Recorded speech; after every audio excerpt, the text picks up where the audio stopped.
Salutations chaleureuses, bien-aimés dans le Seigneur, et bienvenue à nouveau à l'école du sabbat, votre émission d'études, de partage, d'échange de la parole de Dieu qui vous arrive chaque semaine dans vos maisons sur PPT TV.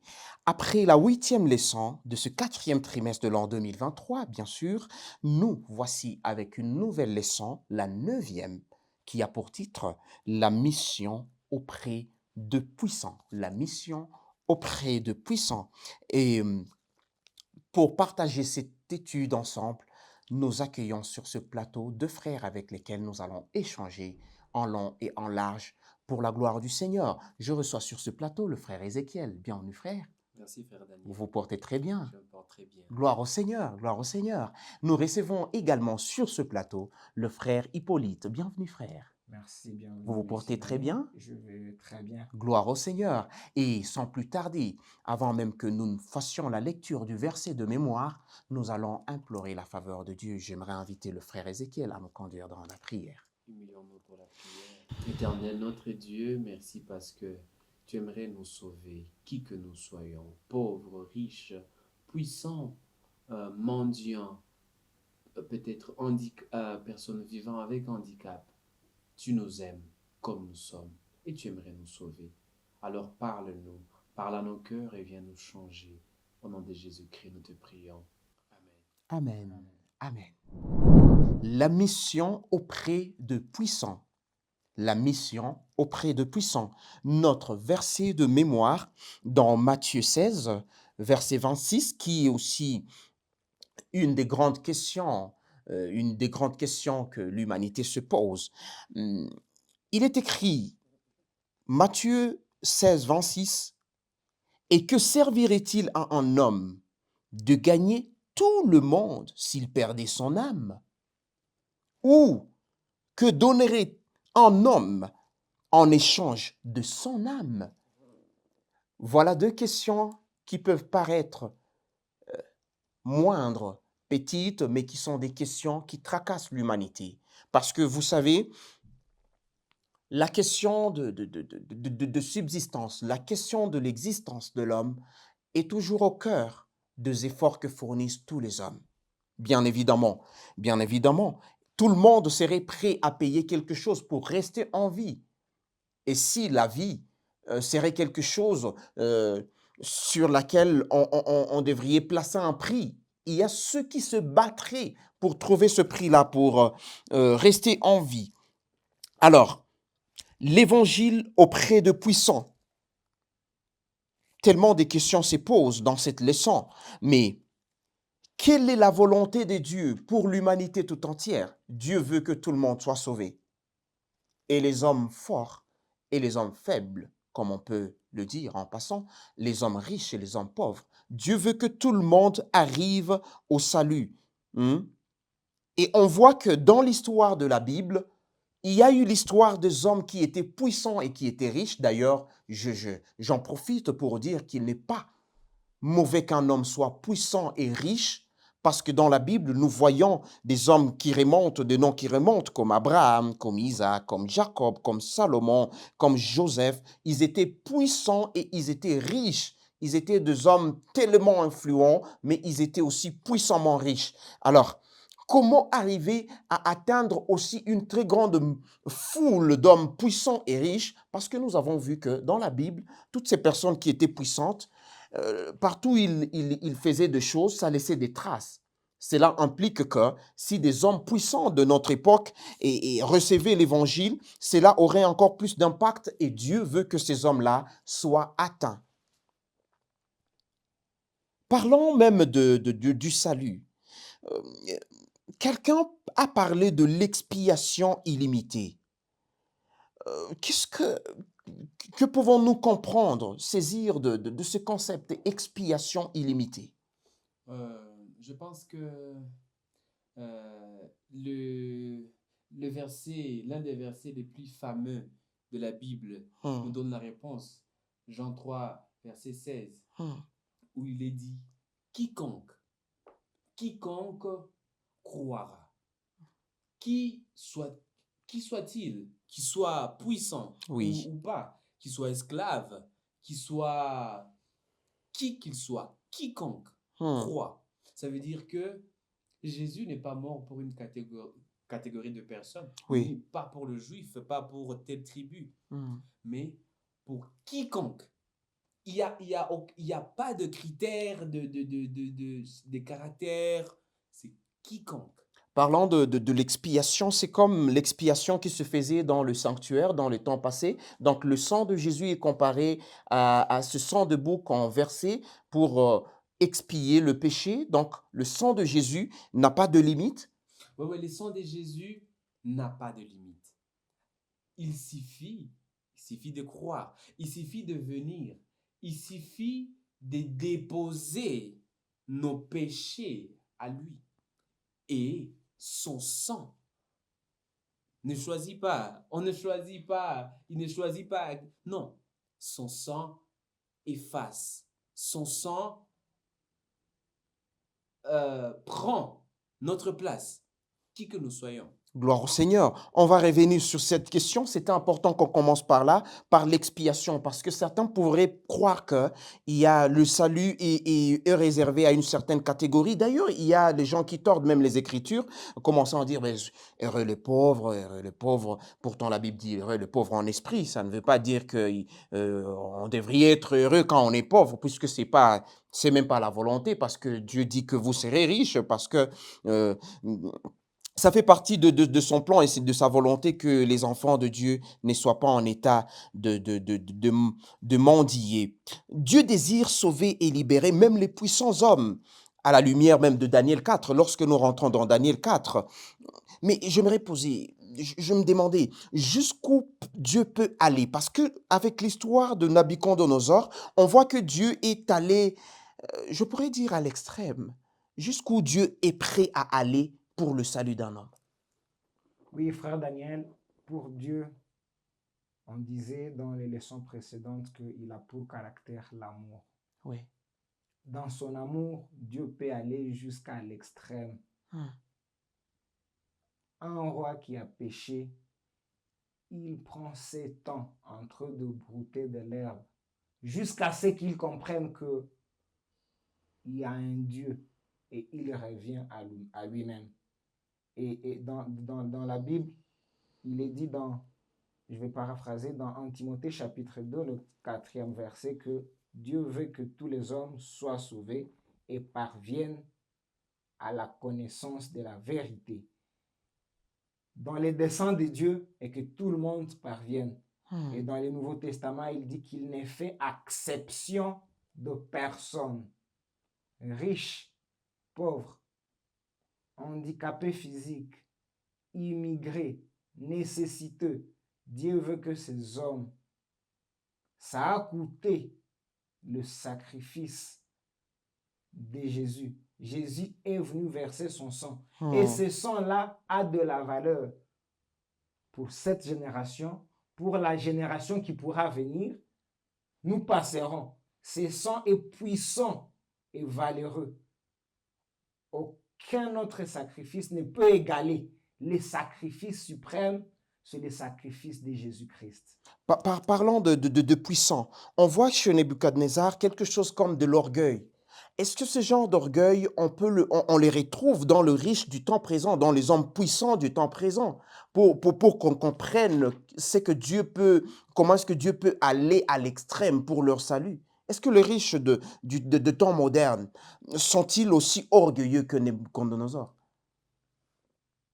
Le confirmer, on dirait qu'une partie des riches du temps moderne sont tellement orgueilleux pensant que l'argent c'est tout. Ouais. L'argent est placé devant Dieu. Dieu vient à la deuxième position. Et Dieu, dans son amour, il veut. C'est ses brebis. Il est le bon berger. Parmi les 100 brebis qui sont encore à la bergerie, les seuls puissants qui s'est égaré, il le cherche, il appelle. Et les brebis qui sont sur la voie du Seigneur reviendront toujours à la bergerie. Et donc, un riche qui met Dieu en deuxième position, Dieu veut à ce qu'il revienne parce que toute cette richesse ne sont pas l'émanation de l'homme, c'est l'émanation de Dieu. Et Dieu veut que ces hommes, moi et vous, nous puissions parvenir au salut. Gloire au Seigneur, gloire au Seigneur. On va revenir sur cette question. Parlons même de ces hommes riches et puissants. Comment Dieu procède-t-il pour atteindre, pour toucher cette catégorie d'hommes puissants? Euh, Puisqu'on sent que Dieu est déterminé. Et quand il est déterminé de sauver une âme, il est prêt à faire des choses comme faire chuter un homme puissant comme Nabucodonosor. Voilà Comment il déjà, procède? voilà déjà que, en fait, l'approche pour cette leçon est comme contradictoire Oui, à l'approche des leçons passées. oui, Parce que l'approche des leçons passées, c'est aller, vers. aller vers. Mais nous voyons que ce n'est pas que Daniel est venu vers Nabucodonosor. Ce n'est pas que le prophète Élisée est venu chez Naaman. Non. Mais Dieu les a mis dans une situation où, malgré sa grandeur, malgré sa puissance, il est limité. Il n'a pas de Donc cela, solution. cela veut dire que Dieu crée un besoin dans les cœurs de ces hommes Oui, puissants? Dieu crée un besoin où ils sentent que même toute leur puissance N'est face à rien. certains défis Hmm, n'est rien du tout. hmm. Et ils se sentent dépossédés. Ils se sentent nuls à telle enseigne que ils sont capables de faire quoi? De descendre. Ils sont capables de chercher une solution chez une autre personne. Et à ce niveau-là, Dieu fait exactement quoi? Bon, on vient de le voir avec Nabucodonosor. Hmm. Vous avez vu ce qu'il a fait. Un, un roi, un roi. Mais même le fait de quitter le trône pour un roi, c'est déjà humiliant. Mais jusqu'à ce point. C'est que Dieu peut aller jusqu'à l'extrême pour que la personne comprenne que ma puissance ne suffit pas, ma richesse ne suffit pas. Il y a quelqu'un qui est au-dessus de toutes ces choses. Gloire au Seigneur, gloire au Seigneur. Et Oui, peut-être si on ajoutait un mot, oui, parce que le frère Ézéchiel a dit, il a parlé de Daniel, il a parlé d'Élisée. Dieu a toujours eu à placer auprès des puissants des hommes intelligents, des hommes puissants, et peut-être des hommes et des femmes faibles dans les sièges des puissants, mais des hommes chez intègres. des hommes intègres, des chrétiens, des croyants engagés, comme la fille qui était chez Naaman. Souvenez-vous qu'il y avait plusieurs domestiques chez Naaman, mais la seule, c'était une croyante engagée. Et Dieu a distingués besoin même. oui, distingués. Dieu a besoin de ces hommes, de ces femmes, faibles ou forts, qu'ils soient des chrétiens engagés, convaincus, convaincants. Et les rois pourra voir qu'il y a quelque chose qui manque à lui et que dans ces hommes, il y a quelque chose. Parce que Nebuchadnezzar a dit que non, il a vu dans Daniel un esprit qui est comment? Différent. Nous devons prier que Dieu nous donne cet esprit qui est différent dans nos lieux de service, dans nos services étatiques, dans nos services de privé. Nous devons prier à Dieu de nous donner cet esprit. Et cet esprit est toujours disponible si nous le demandons à Dieu. Gloire au Seigneur. Et quel était le test? Le test pour le puissant Naaman. Le puissant Naaman. Quel était le test pour le puissant Naaman en ce qui concerne le salut de Naaman? Parce qu'on voit que pour Nebuchadnezzar, Dieu était obligé de le déposséder de son trône, l'enlever son trône, tout ce qui faisait sa gloire. Souvenez-vous de ce qu'il a dit. N'est-ce pas Babylone? La ville que je me suis bâtie. Voyez-vous? Quel était le test pour le grand Naaman? Voilà, le grand Naaman, d'abord comprenons le contexte, c'est comme un général. C'est lui qui donne les ordres Oui, de toute une armée. Et dans l'armée, quand le chef a parlé, on ne discute pas.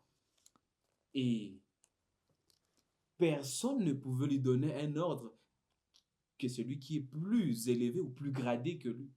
Mais voilà qu'un homme qui ne connaît pas refuse même de le recevoir. oui, Il envoie un serviteur oui. et puis il donne des ordres.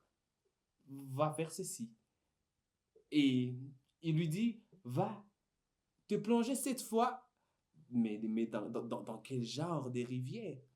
Ah, Le Jourdain. mais cet homme-là grand et fort, cet homme puissant, quel niveau de soumission Hmm. il devait apprendre jusqu'à se soumettre à un serviteur. Vous voyez ce degré. Donc, c'était un test de soumission. Gloire au Seigneur. Oui, Et peut-être, et là, ça me donne l'idée à dire que Dieu peut utiliser aussi certaines circonstances pour parler aux puissants. oui. Ou soit il parle directement. Le songe du roi Nebuchadnezzar, il parle directement. Il peut parler à travers la nature auprès des puissants.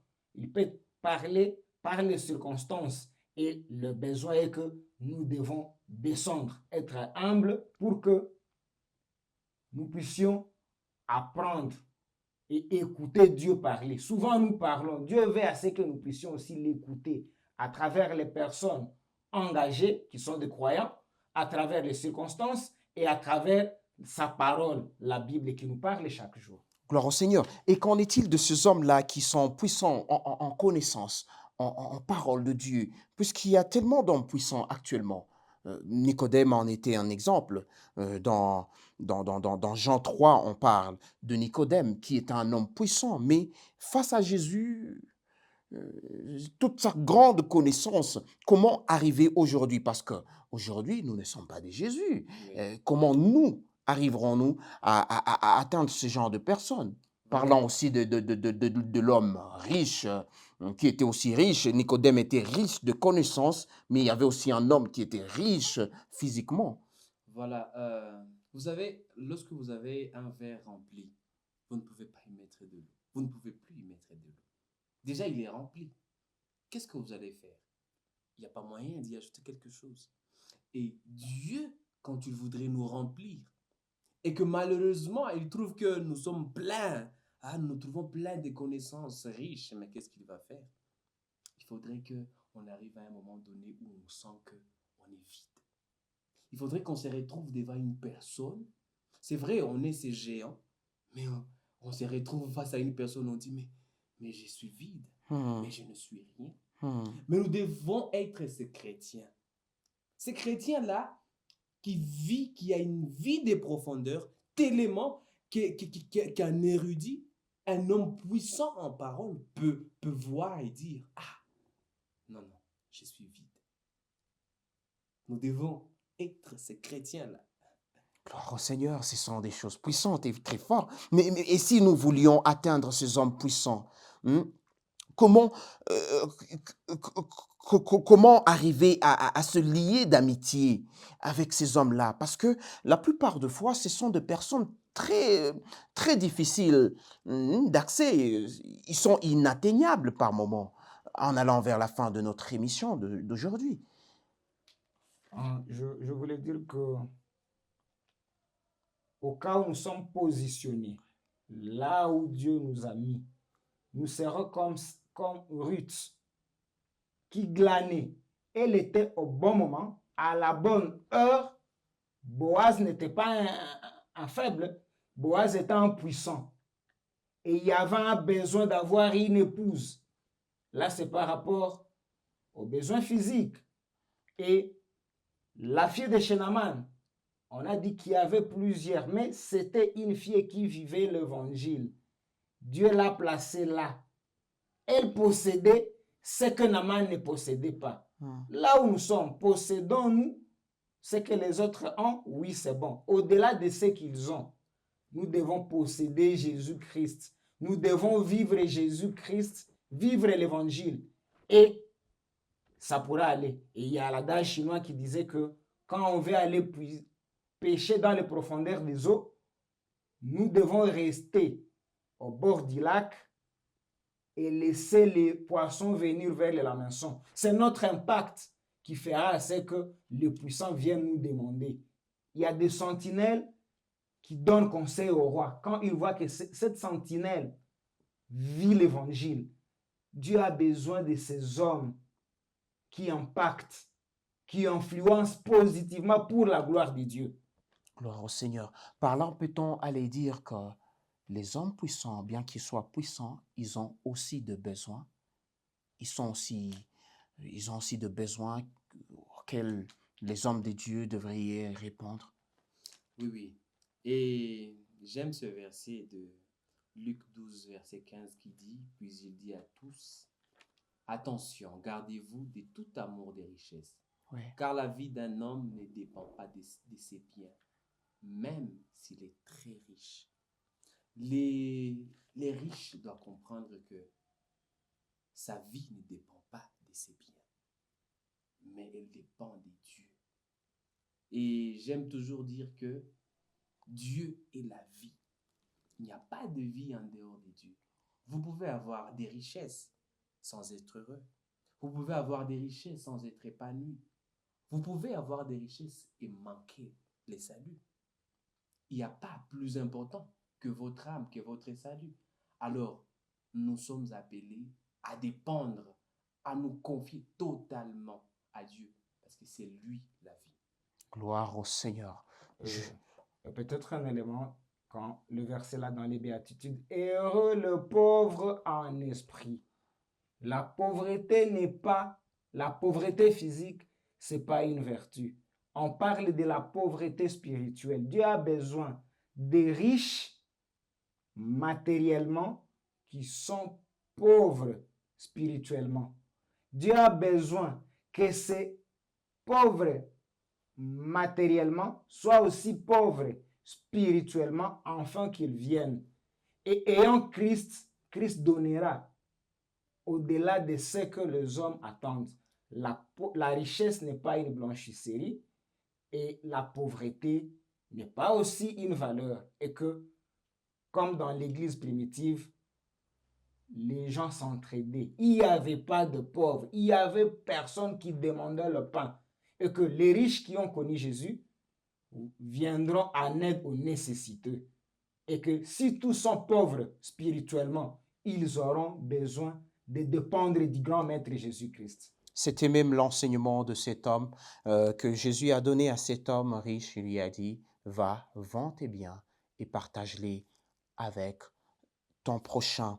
C'était une leçon intéressante où nous apprenons que les hommes puissants ont aussi de besoins et le plus grand de besoins ils ont le besoin du salut. Mais Dieu a besoin d'avoir un homme quelque part. Et cet homme-là, c'est toi, cet homme-là, c'est moi. Il veut m'utiliser puissamment auprès de ces hommes puissants afin que le salut atteigne tout le monde. Que le Seigneur nous bénisse et qu'il nous conduise dans cette dynamique d'accomplir notre mission auprès de ces gens parce que c'est notre responsabilité. Que le Seigneur te soutienne là où il t'a placé afin que tu sois d'une très grande influence, qu'il me soutienne et qu'il soutienne tout le monde. En Jésus-Christ, Amen. Amen. Nous allons prier Dieu et implorer la faveur du Tout-Puissant. Prions le Seigneur. Dieu de grâce et de bonté, Dieu de miséricorde, merci infiniment de nous avoir conduits dans cette leçon, cet enseignement si riche. Merci Éternel parce que tu veux nous utiliser puissamment. Alors, sers-toi de nous comme tu le souhaites, au nom de Jésus-Christ. Amen. Amen. C'était votre émission à l'école du sabbat dans la 9e leçon. Nous prenons rendez-vous à la prochaine, mais n'oubliez pas de liker, n'oubliez pas de mettre votre commentaire, n'oubliez pas de partager cette émission afin que plusieurs reçoivent le salut, que tous parviennent à la vie éternelle. Nous vous souhaitons la bienvenue à la prochaine, tout en souhaitant tout le meilleur possible pour cette fin d'année en Jésus-Christ. Amen. Amen.